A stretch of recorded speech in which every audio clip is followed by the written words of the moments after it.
I'm Ben Meiselas from LegalAF, joined by my co-host Karen Friedman Agnifilo. A new order by federal judge Steve Jones in the Northern District of Georgia in connection with Mark Meadows, one of Donald Trump's co-defendants in the sprawling RICO case brought in Fulton County, Georgia. Meadows is attempting to remove the case from state court to federal court. We've covered in various duets that Karen and I have done here. The evidentiary hearing where Mark Meadows shockingly decided to testify and waive his Fifth Amendment rights. And he basically testified, hey, I may have engaged in lots of conduct that was violative of the Hatch Act, that was violative of federal law. Meadows may have incriminated himself in giving this testimony, but Meadows' strategic point that he was trying to make and that his lawyers argued is, federal Judge Jones, there is such a minimal threshold showing to remove a case from state court to federal court where somebody is a federal officer and they're alleging they acted under the color of authority of their official duties as that federal official, even if this was the argument that Meadows implicitly made, but it wasn't explicit. And this is why Judge Jones wants to make it explicit.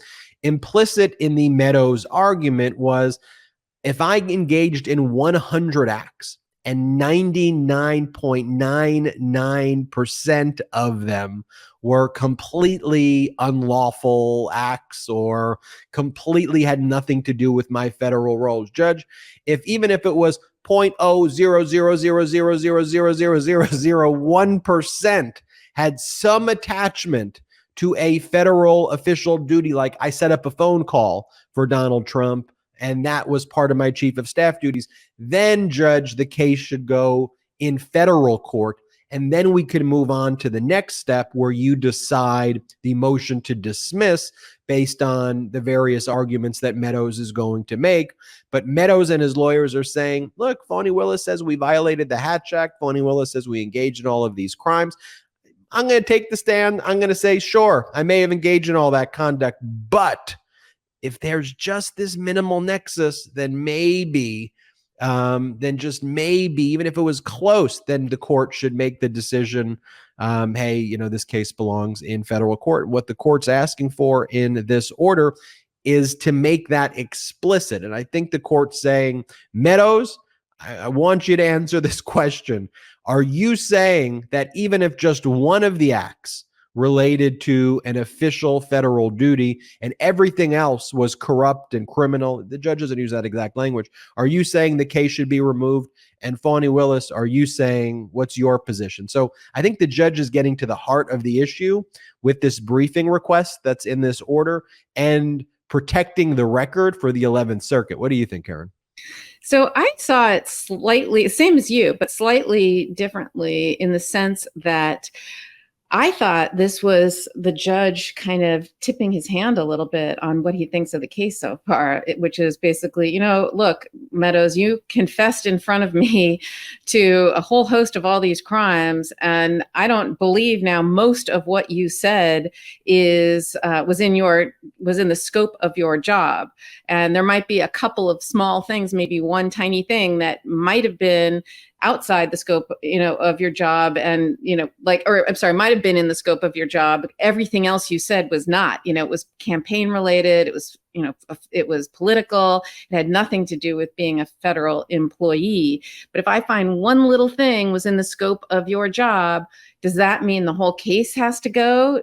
Does that mean, you get removal to federal court? What about all the other defendants? How much of what you did has to fall within that hook, that it was in the course under the color of your authority? I thought it was the judge tipping his hand saying, I think most of what you said was outside of your job and was you violating the Hatch Act and not being chief of staff, and instead working for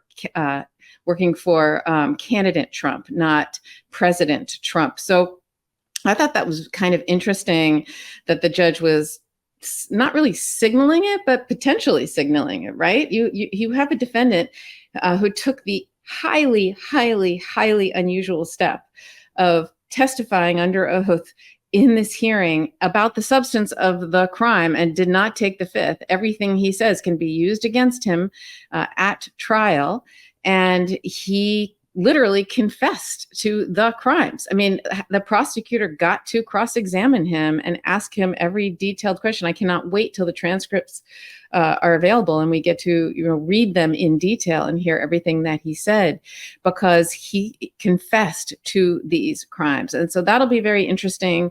But I thought the judge was kind of saying, if I find that one thing, but not the 99 other things that you did were, was your in your job description as chief of staff, does that require removal, or or what else? But the thing that I didn't love is that he said the court requests briefing on count 1 of RICO because it contains a number of overt acts attributed to Meadows, and would a finding that at least one but not all of the overt acts charged occurred under the color of office be sufficient for removal. The reason I didn't love that is because I think there's a question about whether or not the judge instead should have focused on the crimes he's charged with as opposed to the overt acts, because overt acts need not be criminal. So just to remind everyone the difference between substantive crimes and overt acts. Every defendant in this most of the time, in most charges, defendants are just charged with crimes, right? Whether it's, shoplifting, trespass, burglary, whatever. Those are crimes, right? There are 2 types of crimes that also require that you plead certain acts in them. One is conspiracy and the other is RICO. And here, the defendant is charged with RICO. All defendants are charged with RICO and RICO conspiracy, a conspiracy within the RICO. RICO requires predicate acts, which are different than conspiracy, which require overt acts. And the difference is predicate acts are crimes in and of themselves, and overt acts don't necessarily need to be crimes. I know it's kind of confusing, but I'll give you examples. To be convicted in Georgia under their RICO law, each defendant has to have committed at least 2 predicate acts. So 2 crimes that are listed in the designated crimes of RICO crimes in furtherance of the racketeering enterprise. Okay. So in other words, you're part of this enterprise and you're trying to overthrow the election. And in the course of that, you committed 2 crimes, and every single defendant you'll see in there is under the 161 acts. Every single defendant has at least 2 that they say these are charges related to, these are the acts related to RICO, and they're all going to be pursuant to this statute, because they're saying they're acknowledging that these are the crimes within RICO that these 2 considered. Also, Fani Willis went in chronological order and didn't separate out the overt acts, which need not be criminal, from the RICO acts, which need be criminal.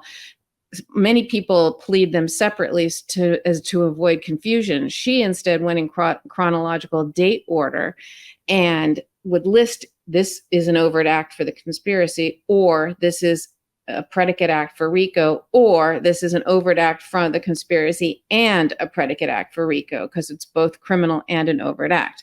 The reason that's significant to me is, why would, if the overt acts need not be criminal. So I'll give you an example. You and I, Ben, want to rob a bank together, and we sit down, we have a conversation, we agree together that we are going to rob a bank. We have a meeting of the minds so we've agreed to commit a crime. 2 or more people have agreed to commit a crime together, and we have to commit at least 1 overt act in furtherance of that conspiracy. So let's say the overt act that I commit in furtherance of the conspiracy is I Google rental cars near the bank. I Google the address of the bank.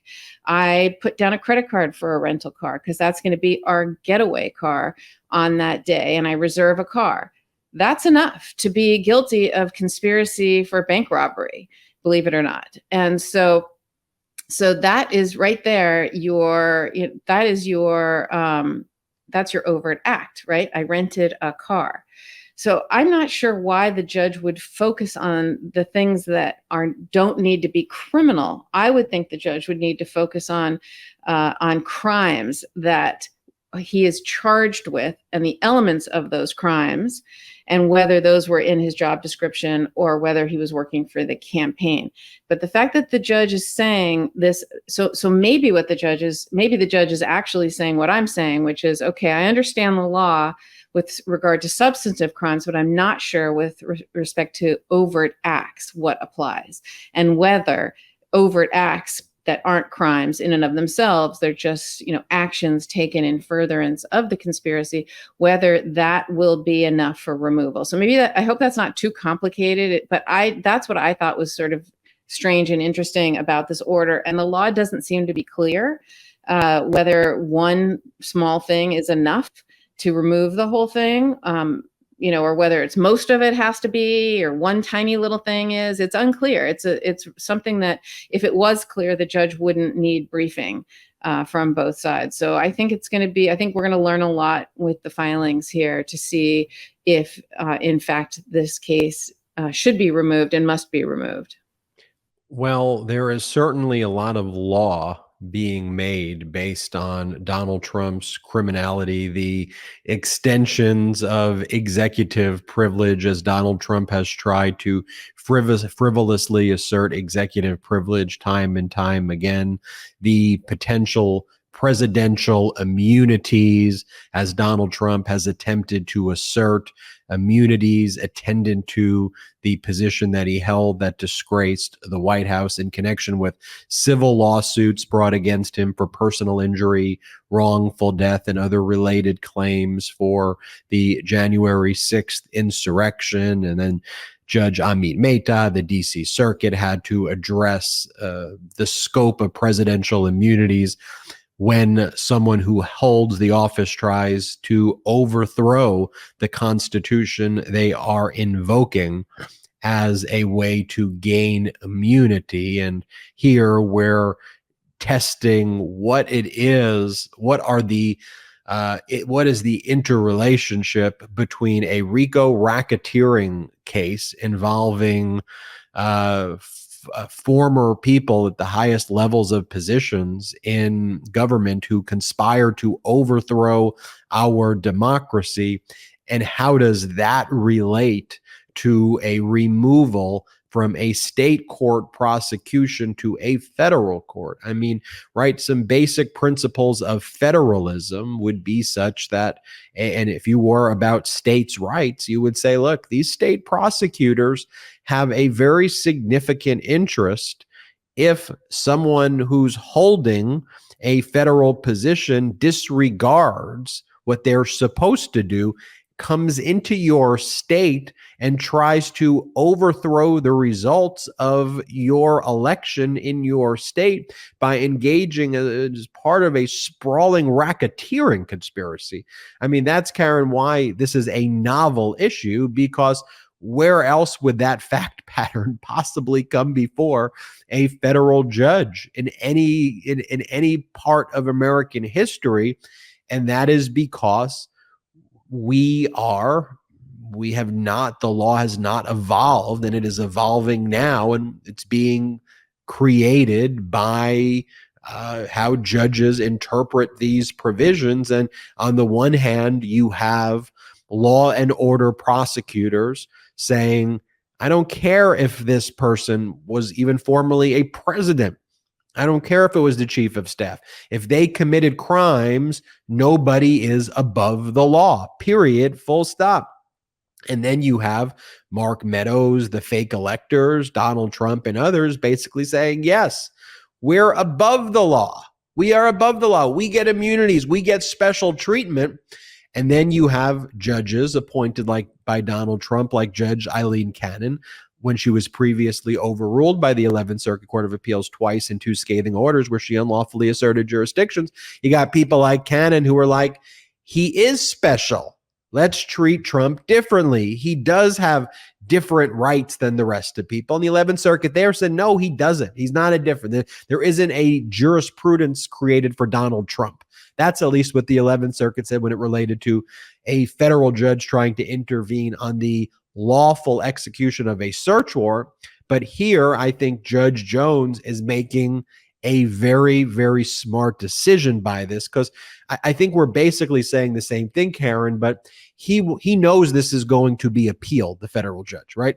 So what he wants to establish when he gets appealed is the scope of what federal removal could be, if even. I think Judge Jones realized the crimes are, Meadows admitting to crimes, that's clearly outside the scope of his federal duties. But an overt act in furtherance of the crime, what if one is viewed as, within, that has some nexus to federal duties? Is that enough? Meadows, what do you say? And get them on the record so that on appeal, they're not saying, look, we just showed one act and that's all it takes. Let's brief it. And that's what's going on here. Final words, Karen. Yeah, I just think so much is going to happen, because this decision is going to dictate so much of the of this case, right? About whether it's in state court or federal court. If it's in federal court, there won't be cameras in the courtroom. Whether it's this defendant or other defendants, I just really, really think that this is a big, big decision. So we'll see what happens. Stay tuned, everybody. Check out MeidasTouch.com for all the breaking news, unapologetically pro-democracy, our new website, MeidasTouch.com. And everybody also check out Patreon.com/MeidasTouch if you want to learn about the origin story of KFA, Karen Friedman Agnifilo. That's Patreon.com/MeidasTouch. Karen Friedman Agnifilo joined us on our Patreon, where we spoke about her experience at Georgetown Law, my experience at Georgetown Law. Check it out, patreon.com/MeidasTouch. Have a great one, everybody. Hey, Meidas Mighty. Love this report? Continue the conversation by following us on Instagram @MeidasTouch to keep up with the most important news of the day. What are you waiting for? Follow us now.